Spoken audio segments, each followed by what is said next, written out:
வணக்கம். நான் உங்க doctor Shanthi Krishna Raghu from Aswin homeo clinic.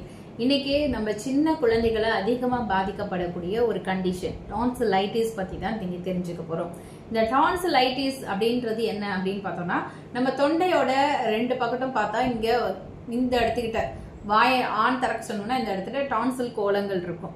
எப்ப இந்த டான்சில் கோலங்கள் பாக்டீரியானாலேயோ வைரஸ்னாலேயோ இன்ஃப்ளமேஷன் ஆகி அங்கே டான்சிலைட்டிஸ்ன்னு சொல்லக்கூடிய இன்ஃப்ளமேஷன் காஸ் பண்ணி அந்த இடத்துல பார்த்தோன்னா வெள்ளையா படிஞ்ச மாதிரி, சலம் வச்ச மாதிரி, வெள்ளையா படிஞ்ச மாதிரி இருக்கும். சில நேரங்கள்ல அந்த டான்சில் கோலங்கள் வீங்கிக்கும். ஸோ இதை தான் நம்ம டான்சிலைட்டிஸ்ன்னு சொல்றோம்.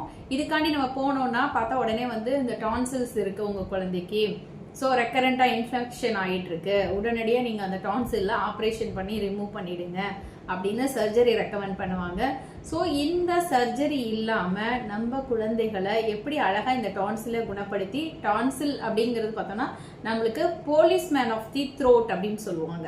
ஏன் போலீஸ்மேன் ஆஃப் த த்ரோட்னா, கிருமிகள் உள்ளார நுழையாம ஃபில்டர் பண்றதுக்கு இருக்கக்கூடிய ஒரு என்ட்ரன்ஸ்லயே, அது நுரையீரலுக்குள்ளார போகாம என்ட்ரன்ஸ்லயே வடிகட்டி ஃபில்டர் பண்ணி அது கிருமிகளோட எதிர்த்து போராடுறதுக்கு இருக்கக்கூடிய ஒரு ஆர்கன் தான் இந்த டான்சில்ஸ்.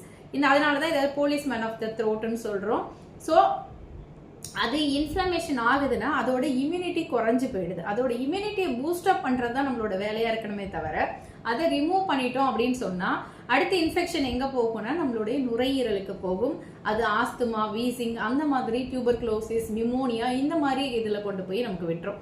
ஸோ அந்த மாதிரி இல்லாம நம்ம இனிஷியலாவே இந்த டான்சில்ஸை ப்ரொடெக்ட் பண்ண வேண்டியது ஒரு பெற்றோர்களுடைய கடமைன்னே நான் சொல்லுவேன்.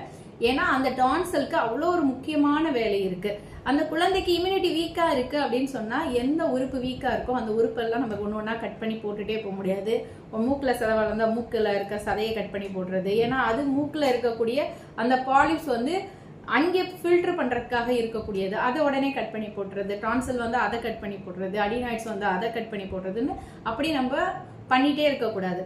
அதற்கான தீர்வு, நிரந்தர தீர்வு தான் காணணும். அதுக்கான இம்யூனிட்டியை தான் நம்ம ரைஸ் பண்ணணும். ஸோ அந்த வகையில் ஹோமியோபதி மருந்துகள் நம்மளுடைய இம்யூனிட்டியை ரைஸ் பண்ணுறதுக்கு, பூஸ்டப் பண்ணி நிரந்தரமாக அந்த உறுப்புகளை வலு பெறுறதுக்கு, எதிர்த்து போராடுறதுக்கு ரெடி பண்ணுறதுக்கு தான் நம்மளுடைய மருத்துவ முறையில் நம்ம அதுக்கு மருந்துகள் கொடுக்குறோம்.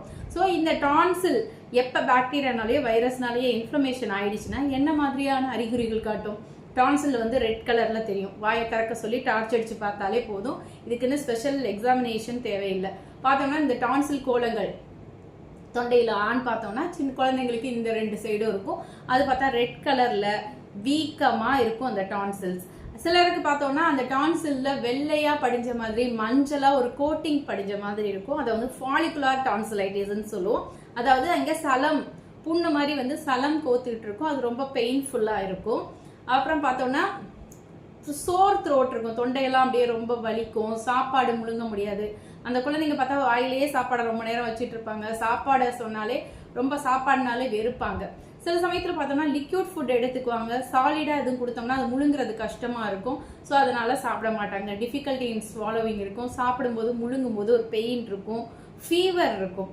அந்த ஃபீவர் சில நேரத்தில் குளிர் அது மாதிரிலாம் ஏற்படும். அது மாதிரி இந்த டான்சில தொட்டு பார்த்தா ரொம்ப வலிக்கும். இந்த டான்சில் காரணமா என்ன ஆகும்னா தொண்டையிலலாம் நெறிக்கட்டிகள், லிம்ஃப் நோட் என்லார்ஜ்மெண்ட் பார்க்கலாம். அந்த கழுத்துலலாம் இங்கெல்லாம் நெறிக்கட்டிகள் உருள்ற மாதிரி இருக்கிறத பார்க்கலாம். ஒரு பேட் பிரீத், அவங்க மூச்சு காத்து ஒரு வாடை அடிக்கிற மாதிரி இருக்கும். தலைவலி இருக்கும். அது மாதிரி பார்த்தோம்னா காது வலி கூட சொல்லுவாங்க. சில சமயம் காது சரியா கேட்காது. ரொம்ப அட்வான்ஸ்ல பார்த்தோம்னா டிப்ளோபியா விஷன்ஸ் கூட டபுளா தெரிய ஆரம்பிக்கும். ஸோ இந்த மாதிரி குழந்தைகள் சிம்டம்ஸ் சொல்றாங்கன்னா அவங்கள அலட்சியப்படுத்தாம அது என்னன்றத கரெக்டா டாக்டரை பார்த்து டயக்னோஸ் பண்ணி அதுக்கான ப்ராப்பரான ட்ரீட்மெண்ட் கொடுத்து நம்ம நிரந்தரமா சரி பண்ணிக்கணும். ஸ்டார்டிங்ல அதை எடுத்து ஈஸியா சரி பண்ணிக்க முடியும். இந்த டான்சிலைட்டிஸ் எல்லாம் ஒரு 3 மாச கால மருந்துகள்லயே அழகா எளிமையா குணப்படுத்தலாம். எந்த விதமான அறுவை சிகிச்சையுமே இல்லாம அந்த டான்சில் உறுப்பையும் பாதுகாத்து அந்த குழந்தைகளோட நோய் எதிர்ப்பாற்றலையும் அதிகமா இருக்கிறதுக்கு ஹோமியோபதியில அற்புதமான மருந்துகள்லாம் இருக்கு. ஸோ ஹோமியோபதியில பார்த்தோம்னா இதுக்கு பெரேட்டா கார்பு, கல்கேரியா கார்ப், லாக்டசிஸ் இந்த மாதிரியான மருந்துகள்லாம் கொடுப்போம். ஸோ டான்சில் வரக்கூடிய குழந்தைகளுக்கு பார்த்தோம்னா இந்த எதிர்ப்பாற்றல் கம்மியா இருக்கும். அவங்க வெளியில போயிட்டு வந்தா நல்லா சோப் போட்டு கை கழுவ வைங்க. ஸ்கூலுக்கெல்லாம் போயிட்டு வந்தா ஒரு தடவை அந்த குழந்தைகளை ஃபுல்லா குளிச்சு விட்டுருங்க. ஏன்னா அங்கங்க தொட்டுட்டு வருவாங்க. நிறைய சளி இருமல் இருக்க பிள்ளைங்களோட சேர்ந்து உட்காந்து அவங்க இருமும் போது அந்த கிருமிகள் மேல பட்டிருக்கும். அது கூட அந்த குழந்தை என்ன பண்ணுவாங்க, மூக்கில் கண்ணில் வாயில கை வைப்பாங்க, அது கூட ஏதாவது எடுத்து சாப்பிடுவாங்க. ஸோ வந்தோடனே நல்லா குளிக்க வச்சுட்டு அவங்களுக்கு சுடு தண்ணியில கல்லுப்பு போட்டு கொஞ்சம் ஒரு பிஞ்ச் மஞ்சத்தூள் போட்டு நல்லா கார்கிள் பண்ண வைங்க. தினமும் இரவு அவங்கள சாப்பிட்டு இரவு உணவுக்கு பிறகு தினமும் கார்கிள் பண்ணி படுக்க வச்சோம்னாலே இந்த டான்சில் வர்றதை அவாய்ட் பண்ணலாம். அது மாதிரி இரவு நேரங்களில் சில குழந்தைகள் பால் குடிச்சிட்டு அப்படியே படுப்பாங்க. அது ரொம்ப ரொம்ப தவறான செயல். எப்போதுமே குழந்தைங்களை நைட்ல பிரஷ் பண்ண வைங்க, உப்பு போட்டு கார்கிள் பண்ண வைங்க. இந்த ஹேபிட் ரெகுலரா பண்ணோம்னாலே நம்ம டான்சில் வரதை 90% தடுத்துட முடியும். ஸோ ரெகுலரா கை கழுவுறது, ஹைஜீனிக்கா இருக்கிறது, இதெல்லாம் குழந்தைகளுக்கு நம்ம வலியுறுத்தி சொல்லி கொடுக்கணும். அது மாதிரி வெளியிலேருந்து பழங்கள் வாங்கிட்டு வந்தாலும் அந்த பழங்களை அப்படியே குழந்தைகளுக்கு கொடுக்காம அதில் கொஞ்சம் தண்ணி ஊற்றி நல்லா கழுவிட்டு வினிகரும் கொஞ்சம் கல்லுப்பும் போட்டு கொஞ்ச நேரம் ஊற வச்சு நல்லா தேய்ச்சி கழுவிட்டு ஒரு 2-3 தடவை வாஷ் பண்ணிட்டு பழங்கள் கொடுங்க. ஏன்னா இப்போ பழங்கள்ல நிறைய பூச்சி மருந்துகள், சில ஈயெல்லாம் உட்காரக்கூடாது, சோப்பு தண்ணி, ஸோ இது மாதிரிலாம் நிறைய பயன்படுத்துறாங்க. ஸோ இதெல்லாமும் இந்த இன்ஃபெக்ஷன் காஸ் பண்றதுக்கு இதா இருக்கும். ஸோ இந்த மாதிரி விஷயங்கள்லாம் நம்ம ரெகுலரா ஃபாலோ பண்ணிட்டு பக்க விளைவில்லாத ஹோமியோபதி மருந்துகள்ல அறுவை சிகிச்சை இல்லாம எளிமையா 3 மாத காலத்துல நம்மளோட டான்சிலை கம்ப்ளீட்டா சரி பண்ண முடியும். குழந்தைகளுக்கு வரக்கூடிய டான்சில், பாலிப், அடினாய்ட்ஸ் இதுக்கெல்லாம் ஹோமியோபதியில எக்ஸலன்ட் மெடிசன் இருக்கு. ஜஸ்ட் 3 மந்த்ஸ்ல சரியாயிடும். அந்த வலி, அந்த உறுத்தல் எல்லாமே கூட ஒரே மாதத்துல குறையறதை நீங்க பார்க்க முடியும். ஸோ பக்க விளைவில்லாத ஹோமியோபதி மருந்துகள் மூலமாக நீங்க பயனடையணும்னு கேட்டுக்கிறேன். நன்றி.